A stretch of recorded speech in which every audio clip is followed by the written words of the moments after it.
Okay, so let's get into this. We're talking about that huge ancient Greek expansion that really kicked off around the 8th century BC. And when you picture it, you might think of, you know, epic heroes on some grand adventure.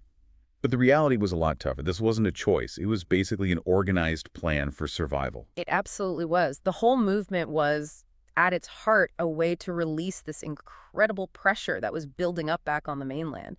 You had a simple but huge problem.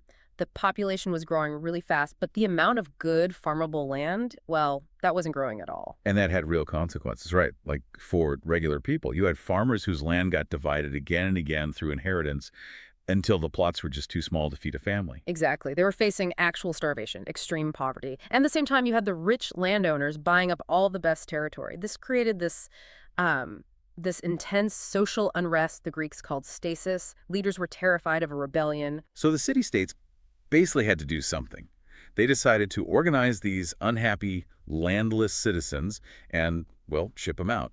It solved the problem at home by sending the problem somewhere else. And once that decision was made, the organization was really impressive. The city that sent the settlers out was called the metropolis, which literally just means mother city. And they picked a leader for the whole thing, the oikist. This person was in charge of, well, everything, planning the trip, leading the way, and founding the new city. The metropolis gave them ships, food, weapons, but the oikist had all the authority on the journey. It's fascinating, actually, how important that leader became. Even after they died, the oikist was often treated almost like a hero, a divine founder of the new city. It just shows how important their mission was. They literally saved their people by creating a new home. And there was this really powerful symbolic connection back to the mother city, too. The colonists would take a sacred fire from the hearth of their metropolis, and they'd use that flame to light the first public hearth in their new home.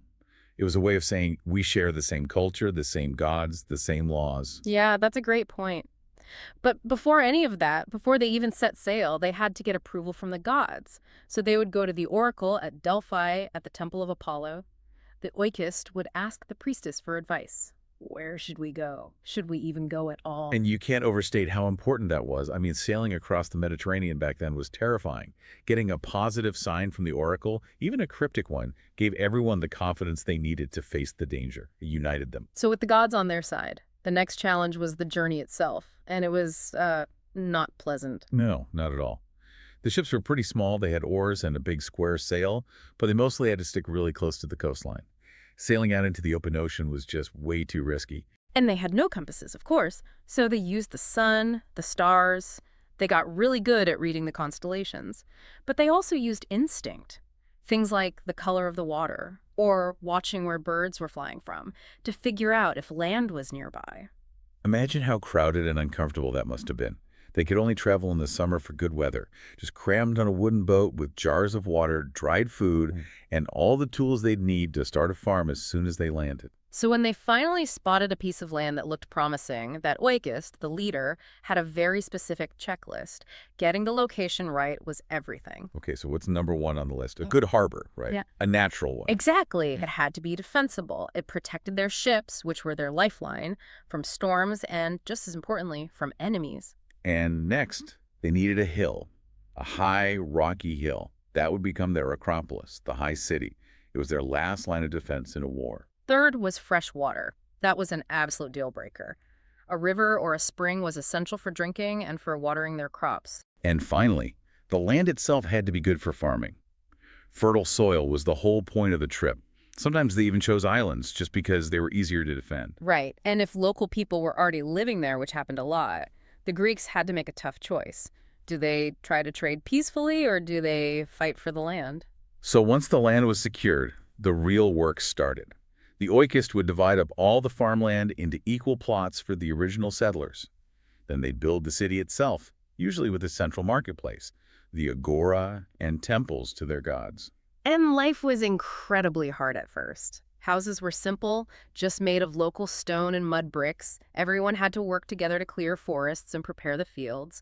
Success really depended on cooperation. What about the economy? What were they growing? Well, the basics were grains, like wheat and barley, for bread, and they planted olive groves right away. Olive oil was used for everything, cooking, lamps, even like soap. But the big one for trade was wine, wasn't it?